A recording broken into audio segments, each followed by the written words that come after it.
لیکن رمضان کیوں آیا تھا؟ لعلکم تتقون، رمضان آیا ہے متقی بنانے کے لیے، پرہیزگار بنانے کے لیے، جہنم سے بچانے کے لیے. لیکن ہماری نوجوان لڑکی یہ کیسی متقی ہے سمجھ میں نہیں آیا. یہاں تک مہندی لگا رہی ہے ٹینک بون پر بیٹھ کر، خیرات آباد میں بیٹھ کر. کس سے مہندی لگا رہی ہے؟ مردوں سے مہندی لگا رہی ہے. لے کے کون جا رہا ہے؟ بھائی لے کے جا رہا ہے بہن کو، باپ لے کے جا رہا ہے اپنی بیٹی کو. ایسے لوگوں کے بارے میں حضور نے فرمایا کہ یہ دیوس ہے، اور دیوس وہ آدمی ہے جو جنت کی خوشبو بھی نہیں سونگھ سکتا.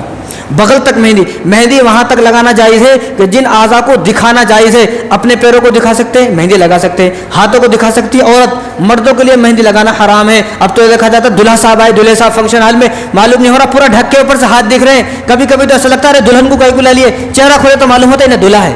کئی کو اس کے ہاتھوں میں یہاں پر مہندی لگی ہے، پیروں میں بھی مہندی لگی ہے. کاش کے کسی سے پوچھ لیا ہوتا، کاش کے کسی مفتی صاحب کے پاس بیٹھے ہوتے تو معلوم ہوتا کہ مردوں کو حرام ناجائز ہے مہندی لگانا.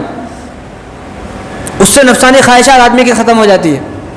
چند دن آپ مہندی لگاؤ، آپ کے اندر وہ عادت آ جائیں گی جو ایک چھکے کے اندر عادت ہوتی ہے، جو ایک ہجڑے کے اندر جو عادت ہوتی ہے وہ عادتیں آ جاتی ہیں. چوڑیاں پہننے سے، مہندی لگانے سے، کانوں میں بالیاں پہننے سے اور ناک میں وہ پہننے سے. یہ تمام چیزیں عورتوں کے لیے ہیں، مردوں کے لیے سب نہیں ہے.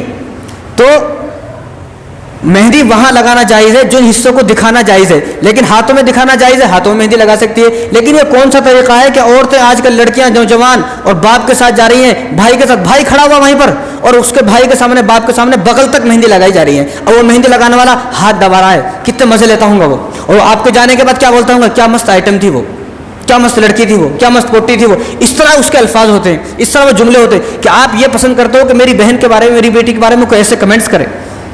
اور کتنی بار ایسا ہوتا ہے وہ ہاتھ دباتے دباتے تعریف کرا، کون سے اسکول میں پڑھے، کون سے کالج میں پڑھے، کہاں سے ڈگری حاصل کرے، اب کہاں جاب کر رہے، ہوتے ہوتے دوستی ہو گئی، نمبر لے لیے، اور پھر بعد میں زناکاری بدکاری ہوئی اور بعد میں اس نے ویڈیو بنا لی اور بعد میں ایسا ہوا کہ اس لڑکی کو بلیک میل کیا جا رہا ہے. کس وجہ سے؟ مہندی لگانے کی. خیرات آباد میں ٹینک بونڈ پہ مردوں سے مہندی لگانے گئی. یہ آج کا حال ہے مسلمانوں کی لڑکیوں کا. تو آپ اپنی لڑکیوں کی حفاظت نہیں کر سکتے، اپنے بہنوں کی حفاظت نہیں کر سکتے، کیا قوم کی حفاظت کرو گے؟ جو آدمی اپنی بیوی کی، اس لیے میں کہتا ہوں جو بیوی لگانے جا رہی ہے، لگانے سے پہلے اپنے شوہر سے پوچھے اس کو یہ مہندی پسند ہے بھی یا نہیں ہے. جو نوجوان لڑکی لگانے جا رہی ہے وہ سوچے وہ کس کے لیے لگائی جا رہی ہے، آخر وہ کس کے لیے لگا رہی ہے. بھائی پہلے ایک زمانہ تھا، سادہ زمانہ تھا، بس کیسے بھی کر کے لگا لیتے تھے، بات ختم. لیکن اس زمانے میں حیا موجود تھی. آج جتنی بے حیائی ہے اتنی سادگی ختم ہوئی ہے. عید انہوں نے بھی منائی، عید انہوں نے بھی منائی، عید انہوں نے بھی منائی، لیکن یہ عید ہے ایسی ہے کہ لڑکیاں بغل تک مہندی لگا رہی ہیں. آج کا جانور اور کتا اور خنزیر اور بندر بھی یہ دیکھتا ہوگا تو اللہ کا شکر ادا کرتا ہوگا، اللہ تیرا شکر ہے مجھے خنزیر بنایا، مجھے بندر بنایا، کتا بنایا، مجھے ایسا انسان نہیں بنایا جو انسان مسلمان ہونے کے باوجود اپنا ہار کسی غیر محرم کے ہاتھ میں دے رہی ہے. اور حضور نے یہاں تک فرمایا کہ تم کوئی غیر محرم، اگر کوئی غیر محرم لڑکی یا لڑکا کسی لڑکی کا ہاتھ چھوئے یا لڑکی کسی لڑکے کا ہاتھ چھوئے تو وہ یہ پسند کرے گا کہ میرے بدن کے اندر کیل ٹھوک دی جائے، لیکن میں اس کے اندر سخت عذاب ہے. اس عذاب کو دیکھتے وہ یہ سوچے کہ میرے بدن کے اندر کیلیں ٹھوک دی جائیں لیکن میں کسی غیر محرم کا ہاتھ کو نہ چھوؤں. اور حضور نے یہاں تک ارشاد فرمایا کہ طبرانی کی روایت ہے، حضور نے ارشاد فرمایا کہ وہ آدمی یا وہ عورت جو کسی غیر محرم کا ہاتھ چھلے، مرنے کے فوراً بعد، ابھی قیامت کا دن نہیں آیا، ابھی حساب و کتاب کا دن نہیں آیا، حساب و کتاب کے دن آنے سے پہلے، قیامت کے دن آنے سے پہلے اس کو ہاتھ میں انگارے دی جائیں گے، دونوں ہاتھوں میں انگارے، کہ بھائی تو ان ہاتھوں میں انگاروں کو پکڑ کے ٹھہرتا رہے جب تک قیامت آئے گی، جب تک حساب و کتاب نہیں ہوگا، بس یہ انگارے تیرے ہاتھ میں رہیں گے، ان ہاتھ کو پکڑ کر رہے. اسی طرح کس میں اتنی ہمت ہے؟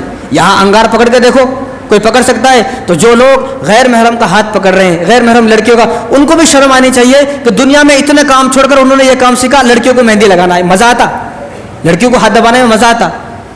تو لہٰذا آج تم کسی کا ہاتھ دبا رہے ہو، کل کو تمہارے گھر میں جو بیوی آئے گی اس کا بھی کسی نے ہاتھ دبایا ہوگا ضرور. تو ہماری لڑکیوں کو تو ہوش مندی کی ضرورت ہے، اور اس سے زیادہ ضرورت ہے ہمارے نوجوان جو بھائی ہیں ان کے، کیا وہ اپنے آنکھوں کے سامنے دیکھ سکتے ہیں کہ اس کی بہن کا ہاتھ کوئی دبائے؟ اور جو والدین ہیں ان کو بھی شرم آنی چاہیے کہ میری بیٹی، جوان بیٹی کا ہاتھ کوئی دبا رہا ہے، کچھ تو شرم آنی چاہیے. اپنے کسی محلے بستی کی کسی لڑکی کو بلا کر سادہ مہندی لگا لیں، عید بن جائے، بس اس سے زیادہ کی ضرورت نہیں ہے.